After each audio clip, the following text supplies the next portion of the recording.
3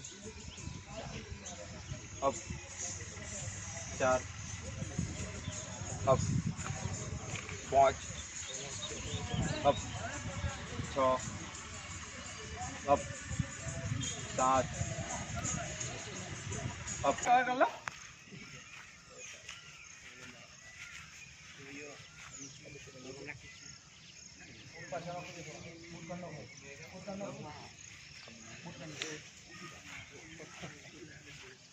चलो पद्मासन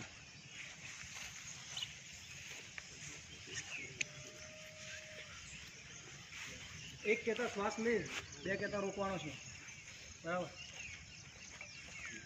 1 2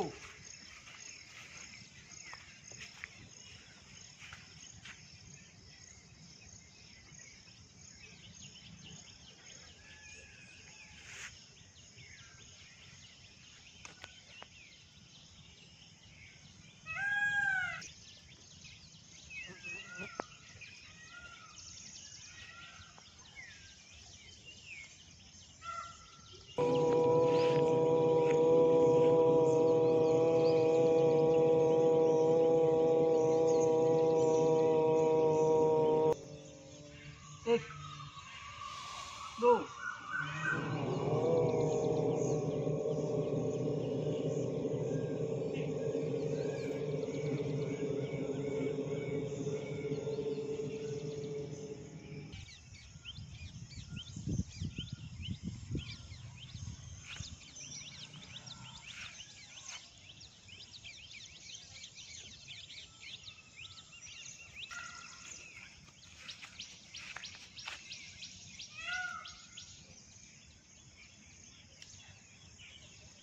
બે હાથ લોવા કરો કાઢો ફેર અંદરથી બહારથી અંદર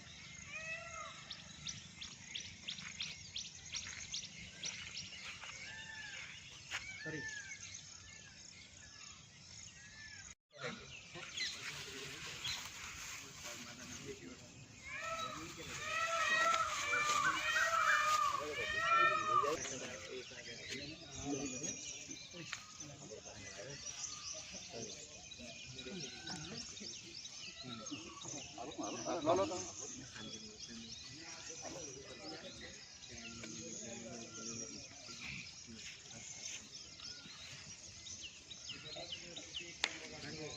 छोड़ो एनो राखो આપણે छोड़ो પછી આપણે જાતે કોન્ટેક્ટ કરીને બોલવો હે સાહેબ પેલી સાઈડ થી ચાલુ કરો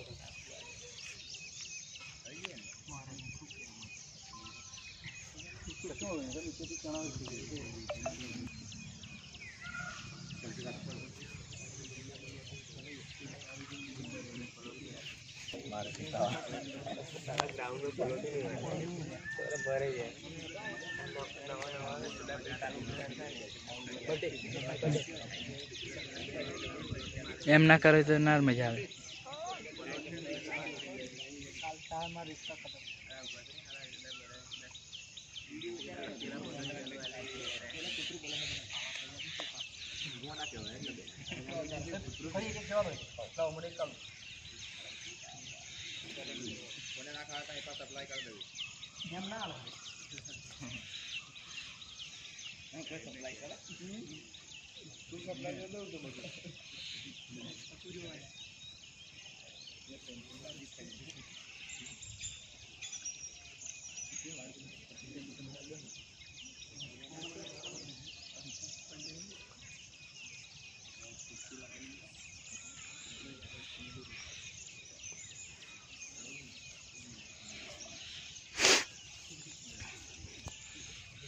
खरोखर आनंद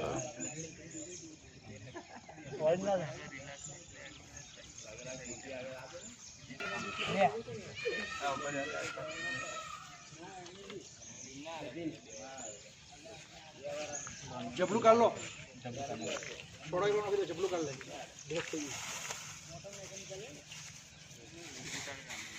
थोड़ा तारा दे कचरो रहे थोड़ा जो हाँ अगर जाओ तो मारे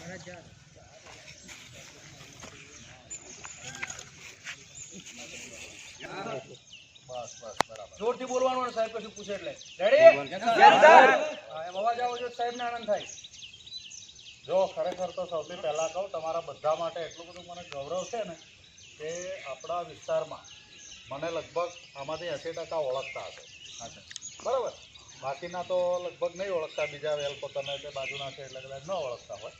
તો પ્રકાશભાઈ અઠવાડિયા પહેલાં જ વાત કરવી કે આપણે એક આવું સરસ મજાનું કોન્ફિડન્સ સેન્ટર ચલાવીએ કે જે આપણા જ વિદ્યાર્થીઓ, આપણા જ છોકરાઓ આર્મીમાં જાય, અગ્નિવીરમાં જાય અથવા અન્ય કોઈ પણ ક્ષેત્રમાં જાય, પણ આપણે એમને શરીરથી એવા મજબૂત કરવા છે, મનથી એવા મજબૂત કરવા છે કે જે કોઈ પણ જગ્યાએ પાછા ના પડે. અને હંમેશા તમે જુઓ, કોઈ પણ વ્યક્તિને મનથી કોઈ તોડી નાખે ને તો એ માણસ નબળો જ પડી જાય.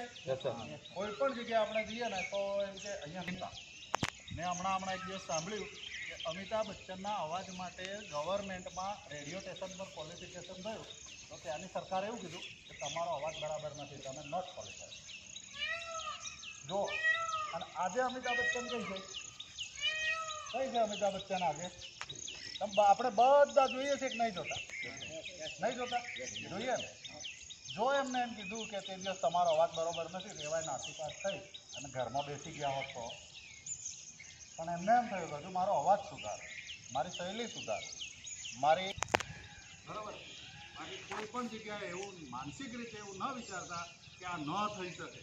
દુનિયામાં તમામ બાબત એવી છે ને કે થઈ શકે ને થઈ જ શકે. ના થાય? થઈ જ શકે.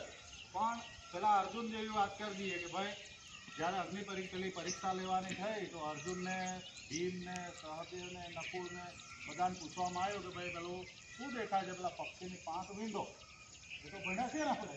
તો પાંખ વીંધો ત્યારે ભીમને ઊભો કર્યો તો કે મને મોટા મોટા ડુંગર દેખાય, બિલાડા દેખાય, ઝાડ દેખાય. યુધિષ્ઠિર કે આ બેઠેલા છે ને બધા તમામ જે આપણા મિત્રો છે ને બધા તમે મારા મિત્રો જ છો એમ કહું છું. આપણે મિત્રો જ છીએ, કોઈ સાહેબ નહીં કે કોઈ વિદ્યાર્થી નહીં. બરાબર. હું તમારો મિત્ર જ છું. હું તમને એવી રીતે જોવા માંગુ છું કે ભવિષ્યમાં આર્મીની કે કોઈ પણ પ્રકારની ભરતી આવે એમાં તમે બધા સિલેક્શન થાવ અને આપણે એક સાથે, અને તમે જો સિલેક્શન થાવ ને, જો મારી પાસે સમય હોય પ્રકાશબેન બધા અમે છે ને તમને ત્યાં મૂકવા અમે આવીશું. બોલો, તમને જે તે જગ્યાએ ક્વોલિફાઈડ થાવ, દાખલા તરીકે કોઈની ભરતી આસામ થઈ તો મને એવો ભાગ્ય મળે કે મારા મિત્રોને મૂકવા મને ત્યાં આવવા મળે. ભારત માતા કી જય! ભારત માતા કી જય! આટલી મારી એક ખૂબ ઊંચો વિચાર છે. અને આજે આ તમારી આટલી કોમ્યુનિટી જોઈને, યુનિટી જોઈને ત્યારે મને એમ કમ્પ્લેટ થઈ જશો ને. આમાં મેરેજ કેટલા થઈ ગયા? કોઈ નહીં. જોરદાર. મેરેજ હજુ કોઈના થયા નથી. તમે મેરેજ થતાં પહેલાં તમારો નોકરીનો ગોલ સિદ્ધ કરી લેશો ને એટલે તમારું મેરેજ થશે. ત્યાર પછી આપણા ઘરે સંતાન આવે, આપણા મધર ફાધર ઘરડા થાય ત્યારે એનો મેઇન મુખ્ય આધાર કોણ હોય? આપણે. બોલવાનું છે કોણ હોય? આપણે. અને એ વખતે આપણા થકી આપણા ઘર કુટુંબમાં એક પ્રેરણા સ્ત્રોત આપણે બનીએ કે ના, આ પાર્થભાઈ છે તો એ ખરેખર સારું ભણ્યો, અને એ સારું ભણ્યો તો એને એની પત્ની હોય, એના ઘરના બાળકો હોય, એના મા બાપ હોય, અથવા જે ફળિયું હોય, કુટુંબ હોય, બધા માટે એક ઝગમગતો દીવો કહેવાય. અને એ દીવો આપણા ઘરે સામે ગોળો સળગે તો આખા ફળિયામાં જ્વાળું આપે છે? આપે છે ને? આપે જ નહીં. સામે ગોળો લટકતો હોય તો આખા ફળિયામાં આપે જ્વાળું. એમ આપણે એક દીવો છે. કોઈ પણ જગ્યાએ જઈને આપણે સળગી જઈએ તો આપણે આ ચારે બાજુ અજવાળો. જે ઘોઘંબા તાલુકાનો ધનેશ્વર ગામે આર્મી, પોલીસ, BSF જેવી અન્ય ઘણા પ્રકારની ભરતીઓ માટેની જે નિઃશુલ્ક ટ્રેનિંગ આપવામાં આવે છે, જ્યાં ઘોઘંબા તાલુકાના દરેક ગામડામાંથી આવતા જે યુવા વર્ગ છે, જેમને આર્મી, પોલીસમાં જેને જવું જ છે અને જેને મહેનત કરવી છે, એ અહીં નિઃશુલ્ક ચાલે છે. તમારે આવવા જવાનું રહેશે.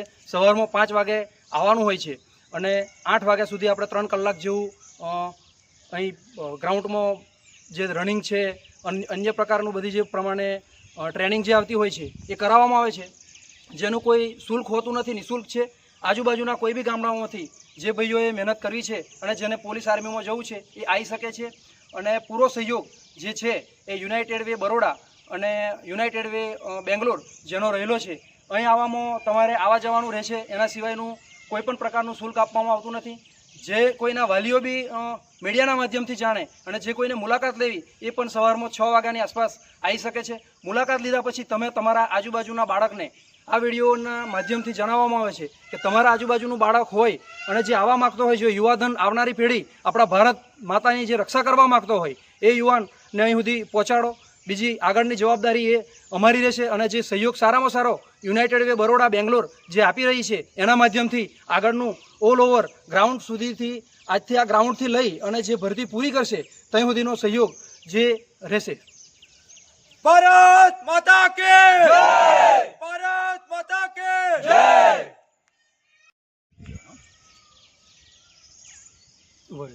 જો આજે ધનેશ્વર ગામ મુકામે ખૂબ સુંદર મજાનો બરોડા અને બેંગ્લોર યુનાઇટેડ એક એકમ ચાલે છે અને એના માટેનો ખૂબ સુંદર મજાનો ધ્યેય છે, અભિગમ છે, એની વાત કરી દઉં તો જે યુવા મિત્રો છે એમને આર્મીમાં છે, અગ્નિવીરમાં છે અથવા પોલીસમાં છે, કોઈ પણ જગ્યાએ પોતે નોકરી કરવા ઈચ્છતા હોય તો એના માટે થિયરિકલ અને પ્રેક્ટિકલ આ બંને પરીક્ષાઓ હોય છે. કેટલાક વિદ્યાર્થીઓ એવા હોય છે કે એમને થિયરિકલ કર્યું પણ પ્રેક્ટિકલમાં મેદાન પાસ નથી થઈ શકતા. તો એવો શુભ હેતુસર આજે ધનેશ્વર ગામમાં મહાદેવજી મંદિરના પટાંગણમાં અમારા ગામના ધનેશ્વર ગામના ડેપ્યુટી સરપંચભાઈ શ્રી પ્રકાશભાઈ, એમના સરપંચ શ્રી મનુભાઈ અને તાલુકા પંચાયતના સભ્ય લાલાભાઈ, આ ત્રણેય મિત્રોના સહયોગથી, અને ખાસ વાત કરું તો પ્રકાશભાઈ જે છે એ ખૂબ જ એક યુવા નેતા એવા છે કે જેને પોતાના વિસ્તારના યુવા મિત્રોની ચિંતા છે, પોતાના ગામના લોકોની ચિંતા છે. એવા શુભ હેતુસર એમને યુનાઇટેડનો સંપર્ક કર્યો અને તમામે તમામ બાળકોને, વિદ્યાર્થી મિત્રોને, યુવા મિત્રોને જોડ્યા. આજે વહેલી સવારે એમનો ફોન આવ્યો કે સાહેબ તમારે અમારા ટ્રેનિંગ સેન્ટરમાં આવવાનું છે. લગભગ હું 7:30 આવી ગયો. 5 વાગ્યાથી એમનું જે એકમ છે ચાલુ થઈ ગયો હતો, એમની ટ્રેનિંગ ચાલતી હતી. મેં જોયું, ટ્રેનિંગ જોયા પછી મને એમ થયું કે ઘોગંબા તાલુકામાં કદાચ પહેલામાં પહેલું આ ટ્રેનિંગ સેન્ટર હશે કે ખરેખર મને પણ ગર્વ થયો. એના માટે પ્રકાશભાઈ માટે ખરેખર ખૂબ ખૂબ અભિનંદન આપું છું કે એમને જે આ કામ કર્યું છે. સાથે સાથે મેં જોયું કે જે ઘણા બધા મારા વિદ્યાર્થીઓ છે, ઘણા બધા આજુબાજુના ગામોના યુવા મિત્રો છે, એ પોતે એટલો ઇન્ટરેસ્ટ ધરાવે છે અને એ ઇન્ટરેસ્ટ ધરાવે છે એના લીધે ઘોગંબા તાલુકામાંથી આવનારી સરકારી ભરતીઓમાં સૌથી વધારે જો સંખ્યા હશે તો આ એકમ જે છે, આ યુનિટ જે છે ને એમાંથી હશે એવું હું આ સૌને ભગવાન મહાદેવના ચરણોમાં વંદન કરીને એમને સૌને ભગવાનના આશીર્વાદ મળે એવી પ્રાર્થના કરી રહ્યો છું. ખાસ કરીને જોઈએ ને તો અત્યારે વ્યસનો, ફેશનો અને અન્ય બીજા બાહ્ય પરિબળોમાં યુવા વર્ગ છે, એ યુવા ધન છે આપણું બગડી રહ્યું છે. ઘણાને ચિંતા છે, પણ આવો જે ઉમદા વિચાર કરીને કોઈ સરપંચ મિત્ર છે, કોઈ તાલુકા સદસ્ય મિત્ર છે, કોઈ ડેપ્યુટી સરપંચ મિત્ર છે, આવા પ્રકાશભાઈ જેવા મિત્રો છે અને એમને સહયોગ આપનાર અહીંયા આપ દેખી રહ્યા છો એવી આખી ટીમ છે. આજે 32 જેટલા યુવા મિત્રો ઉપસ્થિત છે. એમની તાલીમ જોઈ અને એમનું ઉમદા કાર્ય જોયું ત્યારે મને ખરેખર એમ થયું કે દરેકે દરેક યુવા મિત્રો પોતાના જીવનમાં પોતાની કારકિર્દી, પોતાની સફળતાઓ ખૂબ સારી રીતે પ્રાપ્ત કરે અને કરશે જેવો મને 100% વિશ્વાસ છે. આજુબાજુના ગામોના મિત્રોને પણ આ યુટ્યુબ વિડીયોના માધ્યમથી વિનંતી કરું કે તમારે માત્ર ધનેશ્વર સુધી આવવા માટે જ પોતાનું વાહન અથવા એનું જે ટ્રાવેલિંગ છે એ તમારી જાતે આવવાનું રહેશે. બાકી અહીંયા મફત ટ્રેનિંગ આપવામાં આવે છે, મફત નાસ્તો આપવામાં આવે છે અને ફિઝિકલ ચેકઅપથી માંડીને તમામ સુવિધાઓ ભવિષ્યમાં મળનારી છે. અને યુનાઇટેડ બેંગ્લોર અને બરોડાના જે અધિકારીઓ છે અથવા એમના જે મોટિવેટરો છે એ પણ અહીંયા ઉપસ્થિત રહેવાના છે અને આપણા તાલુકાના યુવા મિત્રોનો ખૂબ સારામાં સારો વિકાસ થાય, સારામાં સારી પ્રગતિ થાય અને આ જે તાલુકો ખરેખર શિક્ષણ ક્ષેત્રે થોડોક પાછળ છે તો હું એવું વિચારું છું કે એ આ જે દુનિયા છે અને ટેકનોલોજી અને યાંત્રિક યુગ છે એમાં તાલમેલ મિલાવે અને કદમથી કદમ મિલાવીને ચાલે અને આ બધા જ યુવા મિત્રો આગળ આવે એવી ખરેખર સૌને શુભેચ્છાઓ, સૌને અભિનંદન.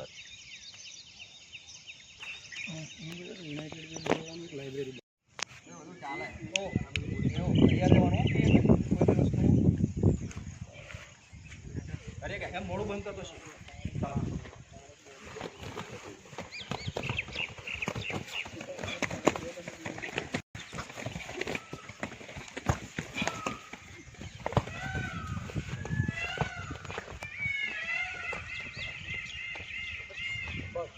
મિત્રો અહીંયા જે ટ્રેનિંગ લઈ રહેલી જે ટીમ છે અને એના યુવા મિત્રો છે એ પૈકીના સચિનભાઈને હું પૂછવા માંગુ છું કે સચિનભાઈ તમે આ ટ્રેનિંગમાં ક્યારથી જોઈન્ટ થયા છો? એક અઠવાડિયું જેવું થાય છે. અઠવાડિયા જેવું થાય છે. તમારું ગામ કયું? ઘોગંબા જ છે. ખૂબ સરસ. તમને આ ટ્રેનિંગમાં આવ્યા પછી આમ કેવો અનુભવ થાય છે? જ્યારથી હું ટ્રેનિંગમાં આવું છું ત્યાંનું સારું ઇમ્પ્રુવમેન્ટ આવ્યું મને લાગે છે. એવું? હા. અને ભવિષ્યમાં તમારો શું ગોલ છે? ભવિષ્યમાં એ જ ગોલ છે કે મારું આર્મીની અંદર સિલેક્શન થઈ જાય. બહુ ખૂબ ખૂબ ધન્યવાદ. એમના માટે જોરદાર તાલીઓ થઈ જાય. અહીંયા આપણા અભિષેકભાઈ છે. અભિષેકભાઈને પણ વાત કરવી છે મારે કે તમે કોઈ પરીક્ષા પાસ કરી છે? હા સર, મેં અગ્નિવીરની પરીક્ષા પાસ કરી છે. Very good. થિયરી? હા. ખૂબ સરસ. હવે તમારે શું બાકી છે? હવે સર ફિઝિકલની તૈયારી કરું છું. હા. અને અહીંયા જ્યારે ફિઝિકલની તૈયારી થાય છે ત્યારે અમને બધા જોડે મળીને ફિઝિકલની તૈયારી કરીએ એમાં પણ બહુ મજા આવે છે અને ફિઝિકલની તૈયારી કરવામાં પણ બહુ મજા આવે છે. ગુસ્સો અને કંટાળો નથી આવતો સર. એક સાથે બધા મળીને કરીએ ને તો સર બહુ એટલું બધું આમ આનંદ થાય છે કે એક સાથે બધા અમે હળી મળીને ટ્રેનિંગ લો છો. બરોબર છે. તમારું નામ શું છે મિત્ર? ચૌહાણ સંજય નામ છે મારું. સરસ. ગામ પાલ્લા છે. રાજગઢ પાલ્લાથી આવે છે? પાલ્લાથી આવે છે. હા. આર્મીની તૈયારી કરું છું. પાલ્લા 5 વર્ષથી તૈયારી કરું છું આર્મી માટે. તે આર્મીની એક્ઝામ પાસ કરી છે. ફિઝિકલ બાકી છે. બસ તો મેડિકલ. ખૂબ ખૂબ ધન્યવાદ મિત્રો કે અહીંયા જે થિયરિકલ પરીક્ષાઓ પાસ કરી નાખી છે એવા પણ મિત્રો છે. હવે માત્ર એમને મેદાની પરીક્ષા બાકી છે. તો મેદાનની પરીક્ષા પાસ થાય એના માટે અહીંયા ખૂબ સુંદર તાલીમ મળે અને આપણા જ ઘોગંબા તાલુકાના મિત્રો આવી અલગ અલગ અગ્નિવીર છે, આર્મી છે, જુદી જુદી જગ્યાએ જ્યાં ભરતી થવાના છે એ જગ્યાએ આ તમામ મિત્રો જાય એમને પણ આપણે ખરેખર ખૂબ ખૂબ શુભેચ્છાઓ પાઠવીએ છીએ. ધન્યવાદ.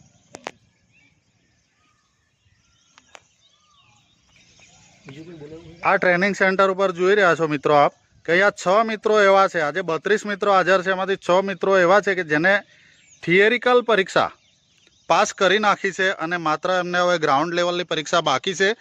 ત્યારે એમને પણ વાત કરીએ કે હવે તમારો મિત્ર શું ગોલ છે? હવે આર્મીમાં જવાનું છે. અને પ્રેક્ટિકલ માટે કેવી તૈયારી છે? અહીંયા તમને મજા આવે છે? ખરેખર. તમારું શું કહેવું છે? જવું જ છે. બરોબર છે. તમારા મમ્મી પપ્પા શું કરે? કલર કામ એટલે ટૂંકમાં ખેતી અને મજૂરી જ કરે છે. ઓકે, સરસ. તમારા મમ્મી પપ્પા શું કામ કરે? પપ્પા નથી, મમ્મી ઘરેથી અમે ખેતી કરીએ. અરે રે. અને તમે કેટલું ભણ્યા છો? 12 પાસ. 12 પાસ. Very good. સરસ. આગળ બીજી પરીક્ષાઓ આપવાની તમારી ઈચ્છા ખરી? હા ખરી, પણ આ અગ્નિવીર જીડી પરીક્ષા છે ને ક્લિયર થયા પછી? હા થઈ. ક્લિયર થયા પછી ફિઝિકલ બાકી. Okay okay. ખૂબ સરસ. અહીંયા જે આ મિત્રો આપણે જોઈ રહ્યા છીએ એ મિત્રો સામાન્ય પરિવારમાંથી પણ આવે છે અને એમનો જે ધ્યેય છે ખૂબ ઊંચો છે. તો દરેક મિત્રો આપણા આ સેન્ટર પર આવે, દરેક મિત્રો આ સેન્ટર પરથી તાલીમ લે અને આ જે 6 મિત્રો થિયરી પરીક્ષા પાસ થઈ છે એના માટે હું સર્વ ઘોગંબા તાલુકાના તમામ વડીલો અને મિત્રોને વિનંતી કરું કે એમના માટે આપણે સવારે ભગવાનની સેવા પૂજા કરીએ ત્યારે આ 7 મિત્રો છે, આ 6 મિત્રો છે, 6 મિત્રો માટે પણ આપણે એમની પ્રાર્થના કરીએ કે આપણા તાલુકાના વહેલામાં વહેલી તકે આ મિત્રો નોકરી લાગી જાય. ત્યારબાદ આ જે મિત્રો બેઠા છે એ મિત્રો માટે પણ જલ્દીથી જાહેરાત આવે અને એ મિત્રો પણ આપણા માટે ગૌરવશાળી બને, ઘોગંબાનું એક સુંદર મજાનો દીપક બની અને આપણા તાલુકામાં પ્રકાશ અજવાળું ફેલાવે એવી આપણે એમના માટે પણ પ્રાર્થના કરીશું. સૌ માટે ખરેખર ખૂબ ખૂબ ધન્યવાદ. જે આપણું ટ્રેનિંગ સેન્ટરનું સુકાન સંભાળે છે એવા ગામના ડેપ્યુટી સરપંચ પ્રકાશભાઈને પણ હું પૂછવા માગું છું. પ્રકાશભાઈ, તમે યુનાઇટેડ વે બેંગ્લોર અને બરોડા એ શું કામ કરી રહ્યું છે એના વિશે થોડી માહિતી આપશો? જી સાહેબ, હવે હાલમાં એવું ગણવામાં જઈએ તો છેલ્લા 2 વર્ષથી યુનાઇટેડ વે બરોડા અને બેંગ્લોર જેમના સહયોગથી ધનેશ્વર ગ્રામ પંચાયતમાં તો સારો વિકાસ કરવામાં આવ્યો છે. સોલાર સ્ટ્રીટ લાઇટ છે, બીજી પ્રાથમિક શાળાઓના આપણે આંગણવાડી છે, એમાં એક સારું ડિજિટલ વર્ક આખા પંચમહાલ જિલ્લામાં કોઈ આંગણવાડી નથી એવી એક આંગણવાડી અમને આપવામાં આવી છે. એના સિવાય ફ્લોરિંગ છે, એવું અનેક પ્રકારની સુવિધાઓ અમને આપવામાં આવી છે. એના સિવાયની એમના સાથે સાથે યુનાઇટેડ વે બેંગ્લોર જે આખા ભારત દેશમાં ચાલી રહ્યું છે, પણ એમના જે ઉચ્ચ અધિકારીઓ છે મેં એમની સાથે મુલાકાત કરતાં મને જણાવવામાં આવ્યું તો શું આગળ આપણે કરવું હોય તો એક સારું રહે. તો મારો ધ્યાનમાં આ પ્રમાણેનું એક હતું કે આપણે આ પ્રમાણેની છોકરાઓ માટે એક ટ્રેનિંગ સારી ચાલુ કરીએ. તો એ લોકોએ મને સામેથી અધિકારીઓએ કીધું કે તમે એકવાર શરૂઆત કરો, બીજું આગળ ટ્રેનર આપણને આવતીકાલે લગભગ ટ્રેનર આવશે જે ટ્રેનર એમના તરફથી ગાઈડ કર્યો છે. આગળ એક લાઇબ્રેરી કે જે આપણે ફિઝિકલ તો તૈયારી છોકરાઓને કરીએ છીએ પણ એક સારી લાઇબ્રેરી એ આપણને બનાવી આપવાના છે. આ પ્રમાણે યુનાઇટેડ વે બેંગ્લોર અને બરોડાનો આપણા માટે ખૂબ સહયોગ રહ્યો છે, જેઓનો આપણે દિલથી ખૂબ ખૂબ આભાર માનીએ છીએ.